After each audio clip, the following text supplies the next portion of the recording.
দর্শক, এই কথা নিঃসন্দেহে দ্ব্যর্থহীন কণ্ঠে উচ্চারণ করা যায় যে আগামী নির্বাচন অংশগ্রহণমূলক করতে আন্তর্জাতিক বিশ্বের প্রচণ্ড চাপের মুখে পড়েছে এবং আরও বেশি পড়তে যাচ্ছে ডক্টর ইউনূস সরকার। খুব স্বাভাবিক। এবং আন্তর্জাতিক বিশ্বের সঙ্গে বা বহিঃশক্তির সঙ্গে আমাদের সরকারের কী ধরনের কথাবার্তা হচ্ছে তা তো খুব উপরিভাগ থেকে খুব বেশি জানার কোনো সুযোগ নেই। তবে নানান মাধ্যমে বিশ্বাসযোগ্য সূত্রে নানান ধরনের ইঙ্গিত পাওয়া যাচ্ছে। উদাহরণ হিসেবে যদি আমরা কমনওয়েলথ মহাসচিব শার্লি বোচোয়ের বাংলাদেশ সফরের কথা বলি, তিনি বাংলাদেশ সফরে এসে সরকারের প্রধান উপদেষ্টা থেকে শুরু করে সরকারের বিভিন্ন পর্যায়ের বৈঠক করেছেন, প্রধান নির্বাচন কমিশনের সঙ্গে বৈঠক করেছেন এবং একই সঙ্গে ভারতসহ বাংলাদেশে নিযুক্ত বেশ কয়েকটি রাষ্ট্রের রাষ্ট্রদূত এবং হাই কমিশনারের সঙ্গে তিনি বৈঠক করেছেন। কি কথা হয়েছে সেসব বৈঠকে আমরা খুব বেশি জানার সুযোগ তৈরি করতে পারিনি। তবে নানানভাবে নানান বিশ্বস্ত সূত্রে যেটুকু জানা যাচ্ছে, কমনওয়েলথের পক্ষ থেকে একটা গুরুত্ব তুলে ধরা হয়েছে আগামী নির্বাচনকে ইনক্লুসিভ করতে। এবং কেন কমনওয়েলথ আমাদের জন্য খুবই গুরুত্বপূর্ণ সে বিষয়ে পরে আসছি। প্রধান উপদেষ্টার সঙ্গে তিনি গত সোমবার যে বৈঠকটি করেছেন, সেই বৈঠকের বিষয়ে প্রধান উপদেষ্টা প্রেস উইং থেকে যেই বিজ্ঞপ্তিটি, প্রেস বিজ্ঞপ্তি গণমাধ্যমে পাঠানো হলো, সেখানে কি বলা হয়েছে?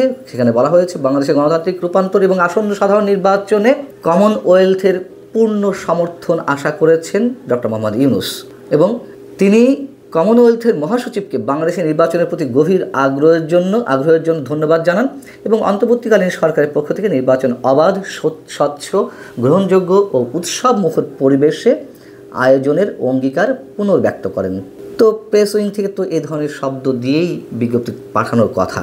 শব্দগুলো খেয়াল করুন, লেখা রয়েছে নির্বাচন অবাধ, স্বচ্ছ, গ্রহণযোগ্য এবং উৎসবমুখর।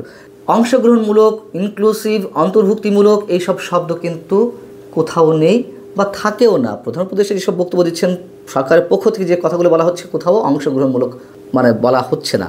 কিন্তু শার্লি বোচোয়ে তিনি তার ফেসবুকে যে পোস্টগুলো দিয়েছেন, বাংলাদেশ সফর শেষে ফিরে যাওয়ার পরে যে পোস্টগুলো দিয়েছেন, সেখানে নানান ধরনের ইঙ্গিত পাওয়া যাচ্ছে এবং স্পষ্টভাবে তিনি কী বলতে চেয়েছেন বা কমনওয়েলথ কী বলতে চাচ্ছে সে সম্পর্কে স্পষ্ট ধারণা পাওয়া যায়। তিনি প্রধান উপদেষ্টার সঙ্গে যে বৈঠকটি হয়েছেন সে সম্পর্কে তার ফেসবুক পোস্টে উল্লেখ করছেন যে কমনওয়েলথের পক্ষ থেকে বাংলাদেশের আগামী নির্বাচনে অংশগ্রহণমূলক এবং ন্যায়সঙ্গতভাবে যাতে অনুষ্ঠিত হয় সে বিষয়ে কথা বলা হয়েছে। আবার প্রধান নির্বাচন কমিশনারের সঙ্গে যে বৈঠক করেছেন সে বিষয়ে তিনি আলাদা একটি পোস্ট দিয়েছেন।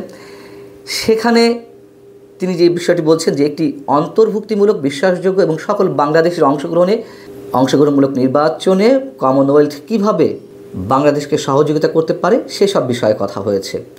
অর্থাৎ অন্তর্ভুক্তিমূলক, অংশগ্রহণমূলক এই শব্দগুলো তিনি বেশ জোরালোভাবে উপস্থাপন করেছেন এবং একই সঙ্গে তিনি বাংলাদেশের এই মুহূর্তে বিভিন্ন যে প্রধান রাজনৈতিক দল, বিশেষ করে বিএনপি, জামাতে ইসলামী, এনসিপি এবং জাতীয় পার্টির দুই অংশের সঙ্গে তারা বৈঠক করেছে কমনওয়েলথের পক্ষ থেকে শার্লি বোচোয়ের নেতৃত্বে। সেখানেও আগামী নির্বাচন কতটা অবাধ, সুষ্ঠু এবং অংশগ্রহণমূলক করা যায় সে বিষয়ে আলোচনা হয়েছে। এগুলো নানান মাধ্যমে জানা যাচ্ছে এবং সবচেয়ে বড় যে ইম্পর্টেন্ট বিষয় সেটি হচ্ছে আওয়ামী লীগ সভানেত্রী শেখ হাসিনার পুত্র সজীব ওয়াজেদ জয়ের সঙ্গে তিনি নাকি অনলাইনে বৈঠক করেছেন। নানান বিশ্বস্ত মাধ্যমে এই কথাও জানা যাচ্ছে। অর্থাৎ আগামী নির্বাচন অংশগ্রহণমূলক হতে হবে।